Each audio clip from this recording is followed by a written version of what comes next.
ఓంకారపంజరసుఖీం ఉపనిషదుద్యానకేళికలకంఠీం ఆగమవిపినమయూరీం ఆర్య అంతర్విభావయే గౌరీ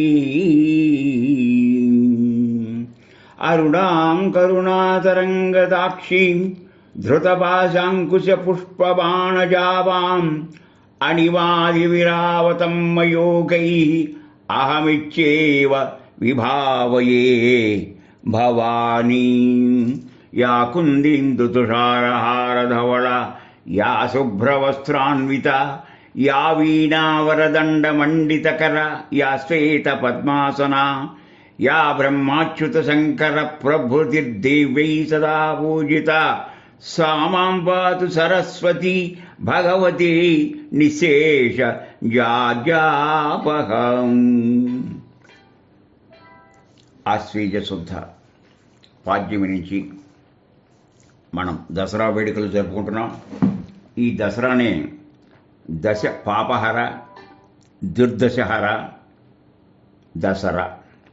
మనకి భాద్రపదం పూర్వార్ధంలో గణపతి నవరాత్రులు, ఉత్తరార్ధంలో ఆశ్వీజంలో శరన్నవరాత్రులు, నవరాత్రులకు ఇంకొక రోజు కలుపుకుంటే 9 + 1 10 విజయదశమి. చైత్రమాసంలో వచ్చే వసంత నవరాత్రులు, ఆశ్వీజంలో వచ్చే శరన్నవరాత్రులు, ఆషాఢంలో వచ్చే వారాహి నవరాత్రులు, మాఘమాసంలో వచ్చే శ్యామలా నవరాత్రులు, ఇవన్నీ శ్రీ విద్యకి సంబంధించినటువంటిది.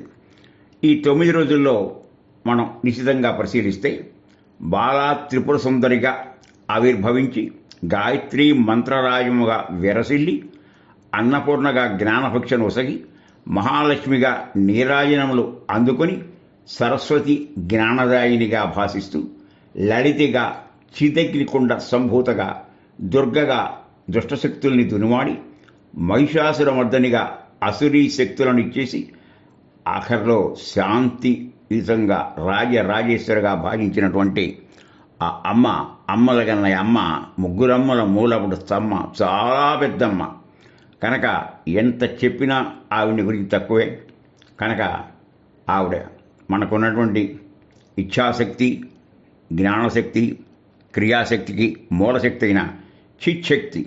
అందువల్ల అనేక మంది బ్రహ్మాండ పురాణంలో లలిత సహస్ర రహస్యనామ స్తోత్రాల్లో చెప్పిన ఎన్నెన్నో విషయాలు మనకు అవగతం అవుతాయి. శారదారాధ్య, అలాగే 9 దినాలు యావత్ భారతం కాశ్మీర్ నుంచి కన్యాకుమారి వరకు వివిధ రూపాల్లో అమ్మని అర్చించడం మన సాంప్రదాయం.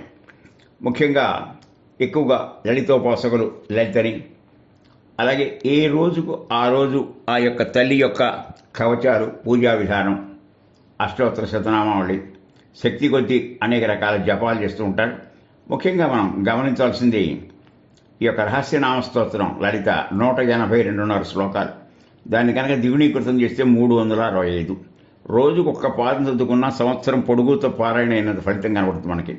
త్రిపుర సుందరి, త్రిపురేశ్వరి, పరమేశ్వరి, రాజరాజేశ్వరి, అఖిలాండకోటి బ్రహ్మాండాలకి జనని, జీవకోటికి మాతృదేవత, సర్వ జగత్సృష్టికి మూలమైన అయోనిజ, సర్వ స్వతంత్రాధికారిణి, సృష్టి స్థితి సంహారాలతో తిరోధానం, సృష్టి స్థితి సంహారం, తిరోధానం, అనుగ్రహం అనే కార్యక్రమాల నిర్వహణకు ఆమె ఉద్యమిస్తే ఆవిడ చితగ్నికుండం నుంచి వచ్చింది.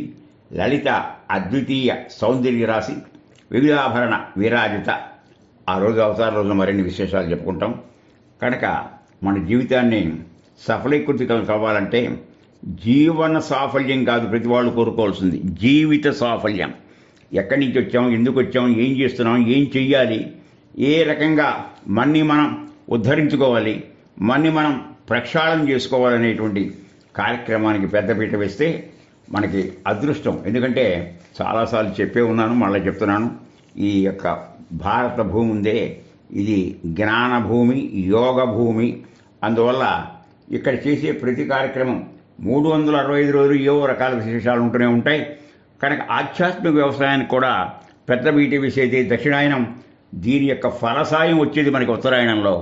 అందుకనే మనకు ఉత్తరాయణంలో ముఖ్యంగా పుష్యమాఘాల్లో, పుష్యంలో ముఖ్యంగా సస్యలక్ష్మి ఇంటికి రావడం, అలాగే సూర్యుడి యొక్క కిరణాలు చాలా మరింత కాంతివంతంగా వేగవంతంగా మనకి ఇవ్వటం. దీనివల్ల ఈ యొక్క ఆషాఢ మాసంలో గురువుల దగ్గర నుంచి మనం గురు పౌర్ణమి నుంచి ప్రారంభమై గురువుల ఉపదేశంతో గురువుల యొక్క ఆజ్ఞానుసారం ఉపదేశానుసారం మన జీవితయాత్ర ప్రారంభించాలి. శ్రావణంలో చక్కటి మంగళగౌరి తల్లి యొక్క వ్రతాలు, ఇక భద్రపదదాయకుడైనటువంటి గణపతి యొక్క ఆశీస్సులకి ఆ గణపతి విధానం, అవే మన గణపతి నవరాత్రులు. ఆ తర్వాత ఆశ్వయుజము, ఇప్పుడు మనకి రేపు ఆశ్వయుజ శుద్ధ భాగ్యమి, కనీసం రేపటి నుంచే మనకి ఎల్లుండి నుంచే ప్రారంభమయ్యేటువంటి దీన్ని మనం పురస్కరించుకుని ఎంతో వేడుగ్గా ఎంతో సంబరంగా ఆబాది గోపాలం చాలా బాగా చేసుకుంటాడు. కనుక దీని నుండి చేయటం వల్ల ఏమిటంటే ఒక చైతన్యం మనలో అంకురిస్తుంది. ఏమిటంటే నేను అనే అహంస్ఫురణ ఉంటే మనకి బుద్ధిశక్తి, మనశ్శక్తి, ఇంద్రియ శక్తి పనిచేస్తాయి. జీవుడు కనుక అవిద్యకి తిరోధకాలు ఒదిగి అహంకారి మారుస్తాడనమాట. అందువల్ల మన స్థూల సూక్ష్మ కారణ శరీరాలతో వ్యాపించిన ఈ శక్తిని మనం గుర్తించాలి. అదే పరాశక్తిగా మనం గుర్తించాలి. దీనికి సంబంధించినవి చాలా వస్తాయి. ఇదే సాంప్రదాయంలో తలకు చూడ జరుగుతాయి. ఇదే సందర్భంలో తిరుమలలో వెంచేసిన కలియుగ దైవం వెంకటేశ్వర స్వామి వారి యొక్క బ్రహ్మోత్సవాలు, అలాగే శ్రీశైలంలో నవదుర్గలు అంటే మొదటిది శైలపుత్రి, ఆవిడ శివునితో వివాహం ఆడిన హైమవతి, త్రిశూలం కమలం ఈవిడికి వాహనం వృషభ వాహనం. రెండో ఆవిడ బ్రహ్మచారిణి, శివుని పొందుటకు బ్రహ్మచర్య దీక్ష చేసినది, తపస్సు చేసింది. అందువల్ల కథలన్నీ మీకు తెలిసినవే. కనుక ఆయన్ని పొందాలి అంటే తపస్సు ద్వారా సాధించాలి. అంటే తమస్సుకు దూరం అవడమే తపస్సు. తమస్సుకు దూరం అంటే నేను అనేటువంటి భావన. అందువల్ల ఎన్ని రకాల మనం చేష్టలు చేసినా ఆయన మెచ్చేది మనలో ఉన్న తపస్సు. కనుక ఆవిడ యొక్క అలంకార బ్రహ్మచారిని జపమాల, కమండలం, తర్వాత చంద్రగంట అంటే అర్ధచంద్రాకారంలో ఉండేటువంటి శిరస్సుగా ఉంటుంది, 10 చేతులు.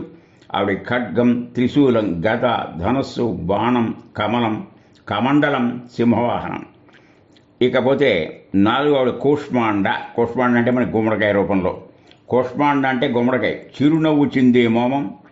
ఆ మొహం ఎప్పుడూ నవ్వుతూ ఉంటుంది. నవ్వుతూ ఉంటే తల్లిని మరింతగా ఆకర్షణీయంగా చూడగల అవకాశం ఉంటుంది. మనం కూడా గమనించాలి. ఏది ఉన్నా లేకపోయినా ప్రతి ఇంట్లోనూ నవ్వుతున్న ముఖాలతో ఆనందంగా ముఖాలు ఉండాలి. కానీ ఏదో పోగొట్టుకున్నాం అనేటువంటి బాధగా ఎప్పుడు చిరాకుతో ఉంటే ఆ ఇంట్లో లక్ష్మి కలిసి రాదు. కనుక ఆ చిరునవ్వు చెందేటువంటి కూష్మాండ బ్రహ్మాండాన్ని సృష్టించింది కాబట్టి కూష్మాండ అనే పేరు వచ్చింది. ఆవిడికి 8 చేతులు, ధనస్సు, బాణం, కమలం, అమృత కలశం, చక్రం, గద, జపమాల అనేటువంటివి ఆవిడకు ఉంటాయి. ఇక 5వ అవతారం శ్రీశైలంలో స్కందమాత. స్కందుడు అంటే కుమారస్వామి. ఆయన యొక్క తల్లిగా అంటే ఏంటి? ఆవిడ సింహవాహనం, 2 చేతుల్లో పద్మం, కమలం, స్కందుడు ఒంట్లో అభయముద్ర ఉంటుంది ఆవిడ. ఇక ఆ తర్వాత కాత్యాయని. ఈ కాత్యాయని అనేది చాలా గొప్ప విషయం. ఆవిడ కృష్ణుని పతిగా పొందాలని గోకులంలో ఉన్నప్పుడు గోపికలతో యమునా నదీ తీరంలో ఈమెను పూజించి ఆవిడికి 4 భుజాలు, అభయ వరద ఖడ్గమాల. ఏతత్తే వదనం సౌమ్యం త్రిలోచన భూషితాం. ఆవిడ వర్ణన కూడా మనకి సప్తశతిలో వస్తుంది. కనుక ఆవిడ యొక్క వదనం ఎప్పుడు ఆనందంగా ఉంటుంది, చూసిన కొద్దీ చూడబుద్ధేంతగా. ఆ సౌమ్యంగా ఉండేది ఉండటం వల్ల మన అన్ని పాపాలని మనం దూరం చేస్తున్నటువంటిది. ఇక ఆ తర్వాత కాళరాత్రి, 7వ రూపం. దేవి శరీరం చీకటిగా మారి నల్లగా ఉంటుంది. కాళరాత్రి కూడా మనకు భయంకరంగా ఉంటుంది. అయితే భయంకరమైన ఉన్నా అది శుభాలనిచ్చే శుభంకరి. వర, అభయ ముద్రలు, ఈనపముళ్ళు, ఖడ్గం, వాహనం ఏమో గాడిగా. ఇక ఆ తర్వాత మహాగౌరి 8వ అవతారం. ఈ 8వ రూపంలో మహాగౌరి తెల్లని మేనిఛాయ, తెల్లని వస్త్రాభరణం, అభయ వరద ముద్రలు, ఢమరకం, త్రిశూలం, వృషభ వాహనం. మనం సాంకేతికంగా కనుక పరిశీలిస్తే వృష అంటే ధర్మం. అంటే ధర్మానికి 4 పాదాలు, ధర్మ, అర్థ, కామ, మోక్ష, ఇవి చతుర్పాదాలు. అలాగే మనకి ఈ యొక్క శివుడు వాహనమైన వృషభానికి కూడా 4 కాళ్ళు. అంటే ఈ 4 పాదాల్లో ధర్మార్థ కామ మోక్షాలని తన అధీనంలో పెట్టుకున్నాడు శివుడు అనేటువంటి సంకేతిక భావంతో మనం చేయాలన్నమాట. అలాగే సిద్ధదాత్రి. సిద్ధశాస్త్రి అంటే ఇది 9వ రూపం. అన్ని రకాల సిద్ధులు, ఆ సిద్ధులు ఇచ్చేది కనుక సిద్ధదాత్రి అన్నారు. ఈవిడికి శంఖ, చక్ర, గద, కమలం, నెమలి వాహనం మీకు వచ్చినట్టు ధ్యానిస్తారు. కమలంలో ఉన్నట్టు కూడా ధ్యానిస్తారు. కనుక దీని గురించి చెప్తే సిద్ధులు వస్తాయి మనకి. మనం కొంత తపస్సు చేయగానే అణిమ గరిమ లఖిమ మహిమ ఈప్సిత ఇలాంటి కొన్ని సిద్ధులు వస్తాయి. ఆ సిద్ధులతోనే తృప్తిపడి మనం ఏదో సాధించామని కాకుండా మనం కొనసాగిస్తూనే ఉండాలి. ఇంకో రకంగా చెప్పాలంటే మనకి కొన్ని చక్రాలు ఉన్నాయి. ఏమిటంటే మూలాధారం, స్వాధిష్టానం, మణిపూరకం అయిన తర్వాత అనాహతం, ఆజ్ఞ, వాటి మీద మనకి చివరిలో సహస్రారం. ఈ చక్రాల్లోంచి మూడు తిప్పుకుంటూ విష్ణు గ్రంథి వేధిని, రుద్ర గ్రంథి వేధిని అని చెప్పుకుంటాం లలితలో. వేధిని అంటే గ్రంథి అంటే ముడి. ఆ ముడి కింద ఇలాపింగళ నాడుల మధ్య ప్రసరించేటువంటి ఈ యొక్క సుషుమ్నా నాడి పైకి పెడుతున్నప్పుడు ఫోర్స్గా బలంగా పైకి పెడుతున్నప్పుడు ఈ నాళ్ళని తెగుతూ ఉంటాయి. తెగినప్పుడు ఒక్కొక్క శక్తులు వస్తూ ఉంటాయి. ఆ శక్తులతో తిరుగుతూ కూడా అక్కడ ఆకూడదు. మనం కొనసాగిస్తూ వెళితే సహస్రారంలో ఉన్న అమ్మ అయ్య ఆ శివపార్వతులు ఒక మంచు దెబ్బ మీద ఉంటారు.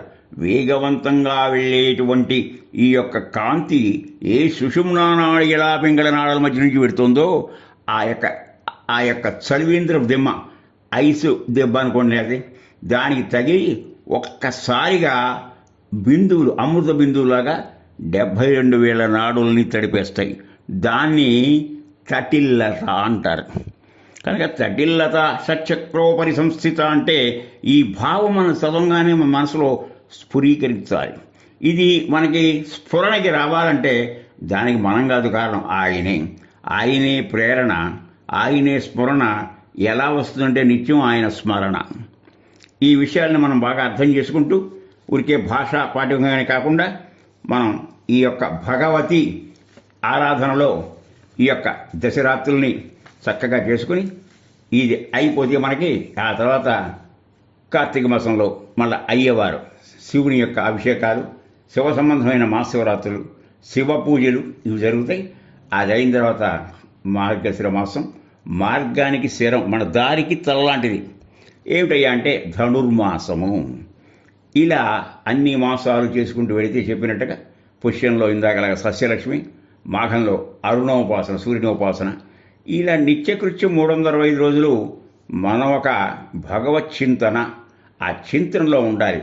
మీకు మాట చెప్పాలంటే పోయినటువంటి దేహం, పార్థివ దేహాన్ని చితి కాల్చేస్తుంది, కానీ మనిషిని బతికున్నంత కాలం చింతన కాల్చేస్తుంది.